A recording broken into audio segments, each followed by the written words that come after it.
ममता बनर्जी कह रही है मुझे बोलने नहीं दिया गया। अब एक ये ट्विटर हैंडल है पीआईबी फैक्ट चेक का, press information bureau fact check का यही हैंडल है। उसमें ये साफ लिखा हुआ है कि it is being claimed that microphone off CM West Bengal was switched off during the 9th governing council meeting on NITI Aayog. The claim is misleading.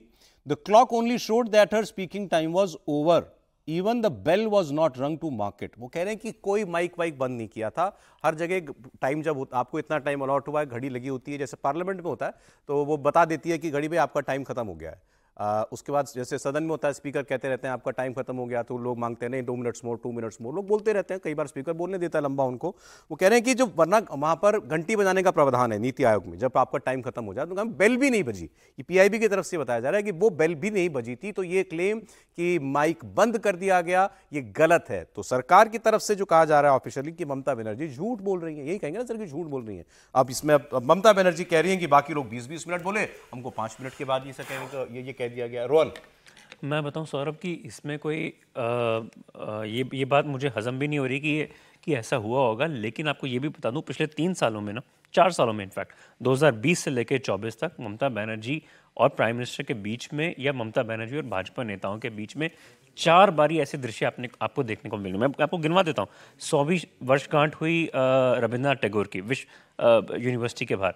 वहाँ पे ममता बनर्जी ने इवेंट को स्किप कर दिया और कहा कि मुझे इनवाइट नहीं दिया गया। भाजपा ने इनवाइट को बाहर कर दिया।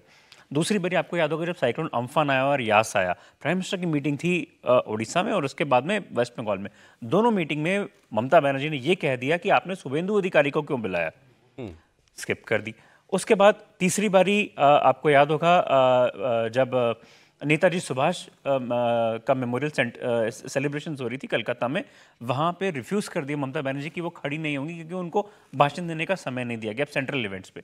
तो मुझे ये नहीं समझ आ रहा कि बार बार अगर सेंट्रल इवेंट्स प्रोग्राम है, नीति आयोग क्या है, प्लानिंग कमीशन थी पहले मनमोहन सिंह सरकार में, वही प्लानिंग कमीशन, उसका नाम चेंज हुआ है।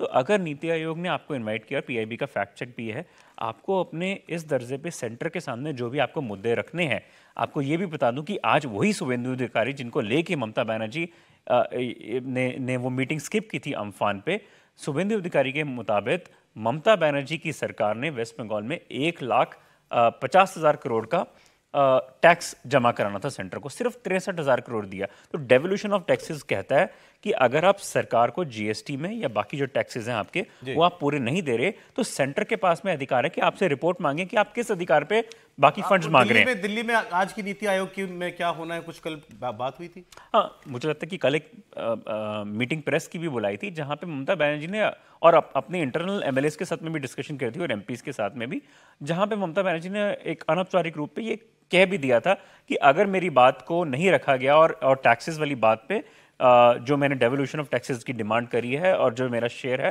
वो नहीं माना जाएगा तो मैं वॉक ऑफ कर दूंगी। तो मुझे लगता है कि कहीं ना कहीं एक जो सस्पेंस है इस बात पे कि माइक ऑफ हुआ था नहीं हुआ था, वो एक प्लानिंग के अधिकारी प्लानिंग ही थी पूरी इनकी आपस में कि वो वहां से मीटिंग से निकलना है।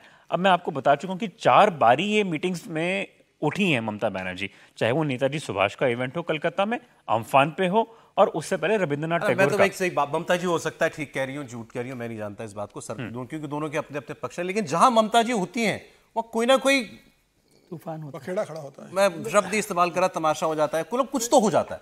दरअसल मुझे लगता है कि जो रोहन कर रहे थे, क्या हुआ कि इंडिया ब्लॉक के लगभग सभी मुख्यमंत्रियों ने बैठक का बहिष्कार किया। स्टालिन ने ममता जी से बात की, अच्छा, और कहा कि आप भी मत जाइए। ममता जी अनाउंस कर चुकी थी कि मैं जाऊंगी, पहले कर चुकी थी अनाउंस कि मैं जाऊंगी क्योंकि बंगाल के बारे में बात करनी है, लार्जर इंटरेस्ट में मुझे जाना है। स्टालिन ने काफी कोशिश की, क्योंकि स्टालिन को जिम्मेदारी दी गई थी भाई आप मनाइए इंडिया ब्लॉक की तरफ से।